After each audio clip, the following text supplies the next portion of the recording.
இந்த கம்பெனி தமிழ்நாட்டில் உள்ள அத்துணை உரிமைகளையும் தாரவாத்து பெரிய பெரிய முதலாளியிடம் ஒப்படைத்து விற்று கொண்டிருக்கிறது. அதற்கு ஒரு உதாரணம் சென்னை சுற்றி இருக்கின்ற அவுட்டர் ரிங் ரோடு. இந்த அவுட்டர் ரிங் ரோடு என்பது அதிமுக ஆட்சி காலத்தில் கட்டப்பட்டு நம்முடைய பணம், மக்களுடைய வரி பணம் 2200 கோடி ரூபாய் செலவிட்டு அதை கட்டப்பட்டு இப்போது திமுக இதை ஒரு தனியார் கம்பெனியிடம் ஒப்படைத்து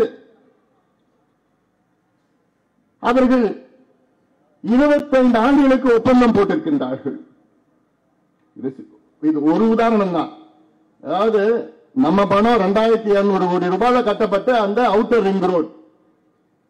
இதுல நியாயமா என்ன செய்யணும்னா அதை கட்டணம் இல்லாத டோல் ஃப்ரீ சாலையாக மாற்ற வேண்டும். இதுதான் நியாயமானது. ஆனால் அதை விட்டு விட்டார்கள். ஒரு தனியார் கம்பெனிக்கு 25 ஆண்டுகள் அதற்கு குத்தகை கொடுத்து நான் கணக்கு போட்டேன். இன்னைக்கு ஒரு நாளைக்கு எவ்வளவு வாகனங்கள் போகிறது, ஓராண்டுக்கு இன்றைக்கு எவ்வளவு வருமானம், இன்னைக்கு ஓராண்டுக்கு 350 கோடி வருமானம். இன்னும் 5 ஆண்டுகளிலே அதுக்கு 2 மடங்காக அதிக வாகனங்கள் போகும். அப்படி பார்த்தா 10 ஆண்டு, 15 ஆண்டு, 25 ஆண்டு, 25 ஆண்டுகளுக்கு பிறகு எவ்வளவு தெரியுமா மொத்தம் வரும்? 45,000 கோடி ரூபாய். கட்டினது 2200 நம்ம பணத்துல. அந்த கம்பெனிக்கு போறது 45,000 கோடி ரூபாய் 25 ஆண்டுகளில் போகுது. அப்ப இவங்களுக்கு எவ்வளவு லஞ்சம், எவ்வளவு கமிஷன் கொடுத்திருப்பாங்க. அதே போன்று தான் இங்க ராம்கியோ அந்த கம்பெனி இந்த கம்பெனி எல்லாம் இவங்க வேலையெல்லாம் அவங்க கிட்ட கொடுத்து என்ன, எதுக்கு? காசுதான். அது இந்த தொகுதியில் எம்எல்ஏ இருக்கிறார் சேகர் பாபு. நாங்க எத்தனையோ அமைச்சர்களை பார்த்துட்டோம். நீங்களா எந்த அளவுக்கு இன்னொரு 4 மாசம் ஆட போறீங்க, அதன் பிறகு சுருட்டிட்டு உட்காந்துட்டு இருக்க போறீங்க, அதெல்லாம் பார்க்க போறோம். ஒரு பெரிய வேலையே கிடையாது. அதனால இந்த நிகழ்ச்சி நடத்தக்கூடாது. இந்த மேடையை காத்தா 3 முறை மாத்திருக்கிறாங்க. 3 முறை அங்க நடக்கக்கூடாதான், இங்கதான் வரணுமா, இப்படி வரணுமா, அப்படி வரணும். ஆடுங்க, இன்னொரு 4 மாசம் ஆட போறீங்க. அது மக்கள் முடிவு பண்ணிட்டாங்க. மக்கள் முடிவு பண்ணிட்டாங்க.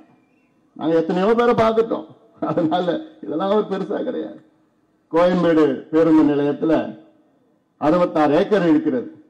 இந்த அன்புமணி மட்டும் இல்லைன்னா இன்னைக்கு அந்த கோயம்பேடு இப்ப இருக்கிற பஸ் ஸ்டாண்ட்ல லூலு மால் வந்திருக்கும். ஒருத்தன் தான் அதை தடுத்து நிறுத்தி இருக்கிறான். எனக்கு என்ன ஆசை, சென்னை மக்கள் நல்ல சுவாச காற்று, நல்ல காற்று, தூய்மையான காற்று, நல்ல ஒரு பசுமையாக இருக்க வேண்டும் என்ற நோக்கம் என்னுடைய விருப்பம். இன்னைக்கு நடக்கிறது எங்கேயாவது பார்க் இருக்கிறதா, பூங்கா இருக்கிறதா? சென்னையில எவ்வளவு பெரிய பூங்கா, எவ்வளவு பெருசு தெரியுமா? வெறும் 19 ஏக்கர் செம்மொழி பூங்கா, வெறும் 19 ஏக்கர். நான் ஏன் வெறும் அப்படின்னு சொல்றேன்னா, உலகம் முழுவதும் நான் போயிருக்கிறேன். உலகத்தில் இப்போ நியூயார்க் சென்ட்ரல் பார்க் ஒன்று இருக்கு. நியூயார்க் என்றாலே அது மிகப்பெரிய நகரம், உலகத்தில் மிகப்பெரிய நகரம். அதுல சென்ட்ரல் பார்க்னா 870 ஏக்கர். லண்டன்ல ஹைட் பார்க் ஒன்று இருக்கு, அது எவ்வளவுனா 400 ஏக்கர். டெல்லியில மெஹரோலி பார்க் இருக்கு, அது 240 ஏக்கர். இப்ப டெல்லியில புதுசா 840 ஏக்கருக்கு ஒரு பார்க் உருவாக்கிட்டு இருக்காங்க டெல்லியில. பெங்களூர்ல சிம்ஸ் பார்க், அது 220 ஏக்கர். இப்படி ஒவ்வொரு நகரிலும், இந்தியாவிலும் சரி வெளிநாடுகளிலும் சரி, ஒவ்வொரு நகர மையத்துல பெரிய பூங்காக்கள் இருக்கும். ஏன் துபாய் கூட ஒரு பாலைவனம், செடி கொடி வராது, ஆனால் அங்கே ஒரு சென்ட்ரல் பார்க் என்று ஒன்று இருக்கிறது, பசுமையாக தூய்மையாக இருக்கிறது. ஆனா இங்க 60 ஆண்டுகள் ஆண்டு நாசப்படுத்தி பேருதான் சிங்கார சென்னை, சாக்கடை சென்னையாக மாற்றிவிட்ட இந்த சாக்கடை ஆட்சி. 19 ஏக்கர்ல ஒரு பூங்கா. அதாவது தான் கேட்டேன், கோயம்பேடு பேருந்து நிலையம் 66 ஏக்கர். இப்ப அங்கெல்லாம் அது தள்ளி எடுத்துட்டு போயிட்டாங்க. அங்க இங்க சும்மா தான் இருக்குது. இப்ப அங்க நம்ம மெட்ரோ பஸ் மட்டும் தான் இருக்குது. அங்க அதையும் அகற்று இடத்துல. நான் கேட்டது 66 ஏக்கர்ல நீங்க ஒரு பசுமை பூங்கா அமைவீர்கள். பசுமை பூங்கா, பசுமை கிரீன் பார்க் அமைத்தீங்கன்னா 10 லட்சம் பேர் பயன்பெறுவார்கள். 10 லட்சம் பேர்.